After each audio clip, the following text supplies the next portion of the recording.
What's going on, YouTube, fam? This your boy Tony 2 times, and we back with another episode of Hood Tales, man.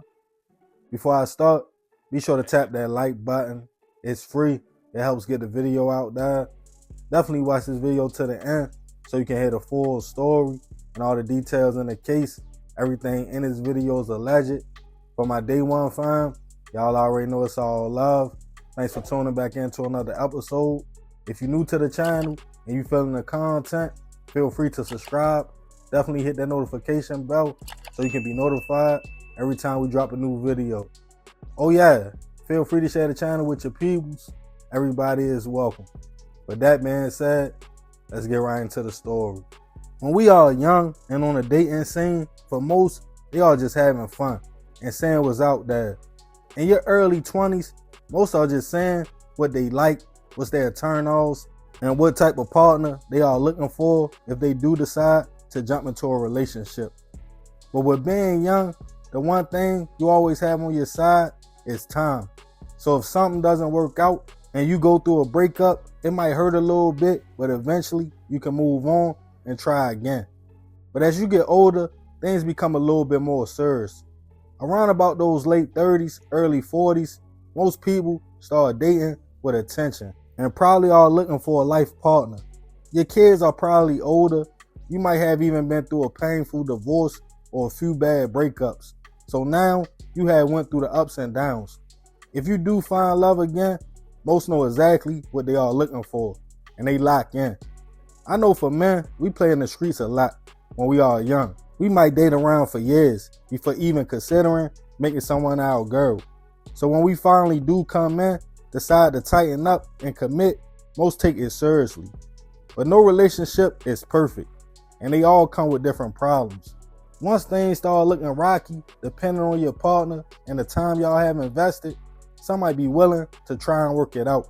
But another thing about getting older, your tolerance for games and drama becomes lower, and some will walk away faster if the relationship is not working or costing them their peace of mind. But when one person is ready to let go and the other is not, things can get crazy real fast.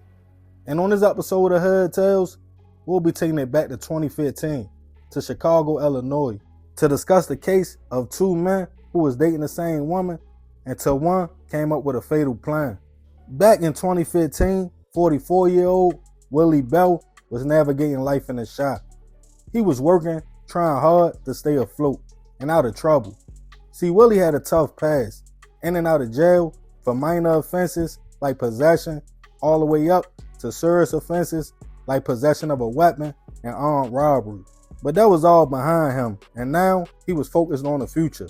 He had even found love and was in a committed relationship with a woman who we will call Sheila for the sake of the story. Things between the couple started off good. Willie being a little older, it seemed he had found this person and was ready to settle down. But it seemed Sheila was not trying to be tied down to Willie for whatever reasons and decided she would call it off. This made him mad. He wanted answers. He asked her, was she dating someone else? But she didn't answer. But Willie put his investigator hat on and went on her Facebook page and saw she was in fact in contact and going on dates with another man. He was at the time 48-year-old Timothy Lawrence. Timothy was described as a nice man who got along with everybody. He stayed out the way. He went to work and came back home. He lived on South Morgan Street in the Morgan Park area of the city. He was friendly to neighbors when they spoke, but mostly Timothy stayed to himself. He had been through a divorce and now he was living alone. He was back ready to date, and his new love interest was Sheila. He didn't know anything about Willie though, and she felt no need to tell him because she had broke things off with the man. But Willie wasn't feeling it. He would often go to Facebook, vent, and let it be known he was frustrated and felt like Sheila was playing him. But Willie came up with a master plan, or so he thought, to get Timothy out the way. On September 13th, 2015, Timothy was home when a person he thought was a city worker and meter reader was walking around his house before knocking on the door. Timothy, not knowing who the man was, but thinking it had something to do with his home, he let the worker in. Later that day, a man left his house, got in Timothy's 2004 Buick LeSabre, and drove it away. Later that night, a car pulled back up to Timothy's house. Two men hopped out with gas cans, and minutes later, the house went up in flames. Concerned neighbors called 911, who responded with fire and rescue at first, thinking they would just put a blaze out. But as they went into the home, they were surprised to find a body, which at first couldn't be identified because of the fire and damage. Timothy's friends and family got the news and came to the scene and prayed the body found wasn't his. His ex-wife stated he wasn't answering his phone, and that wasn't like him. He had no enemies and got along with everybody. But while his peoples was hoping for the best, the coroner released the news of the worst. The person in question was Timothy, and the cause of his passing was a gunshot wound to the head. Police found out the home had surveillance cameras, which was their first lead, and they also knew the fire was man-made. Looking at the footage, they noticed a man looking around the house with a work vest on and then knocking on the door. Timothy letting him in, then the man walking out later on without the work clothes on, wearing a t-shirt saying, "I'm that dude." He then stole Timothy's car, drove it to a local gas station, used his credit card to fill it up, and drove it to another location. Police were able to use video from the gas station to point them to a suspect. And as more information came out about Timothy's new relationship, police took a hard look at her ex, Willie. They found the Facebook messages of him stating he was angry about her dating another man.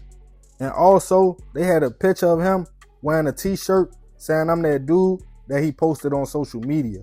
The same t-shirt the man who left Timothy's house was wearing that night. Detectives picked up Willie for questioning. They asked him about the gas purchase, in which he claimed it wasn't him driving Timothy's car, but detectives had a trump card. Willie didn't know that Timothy's house had cameras all around it. When police showed him the video of the city worker, he sat nonchalant, but they then showed him a still image of a man wearing a t-shirt, the same one he was wearing in a picture on social media. Willie still wasn't convinced, but the nail in the coffin was when they showed him a video of him walking through Home Depot, buying a work vest and other items that matched what the suspect was wearing at Timothy's house. Willie, knowing he was caught, he came clean. He allegedly admitted to being at Timothy's home. Out of jealousy, he shot the man, took his car, and Willie called his older brother for help. They pulled back up to Timothy's house, and Willie stole the laptop and other items before him and his brother torched the house in the attempt to get rid of the evidence. With that, Willie was taken into custody, charged with first-degree hit, and his brother accessory after the fact. As the case made its way to court, prosecutors had a slam-dunk case. They pointed to the sneaky plot Willie came up with him buying disguises, coming back, and setting the home on fire, all because he was jealous his ex moved on and took a man's life that didn't even know him. His lawyer couldn't fight the surveillance video and confession, and in the end, Willie was sentenced to 26 years in prison. Rest in peace to Timothy. I send my prayers and condolences to his family. He made a fatal mistake of letting a stranger in his home, not knowing that was an enemy. Timothy didn't do nothing wrong though, just being a man dating a woman. But Willie felt some kind of way and felt if he got Timothy out the way, maybe he could win Sheila back. But he only ended up losing his freedom. I'm gonna end this one with a few questions though. Have you yourself ever dealt with somebody with a crazy ex? Or keep it 100. Have you yourself been a crazy ex that couldn't let go? If so, let me know your experiences in the comments. And remember, we gotta succeed not to fail, so we won't be just another hood tale. Yeah, man, it's a super crazy story. Rest in peace, that man, though. I definitely send my prayers to his family. But I ain't gonna talk too much more about this one. I appreciate you if you made it to the end. Y'all already know it's all love, fam. Y'all let me know what y'all think in the comments. This is another episode of Hood Tales. It's your boy Tony 2 times. I'm out.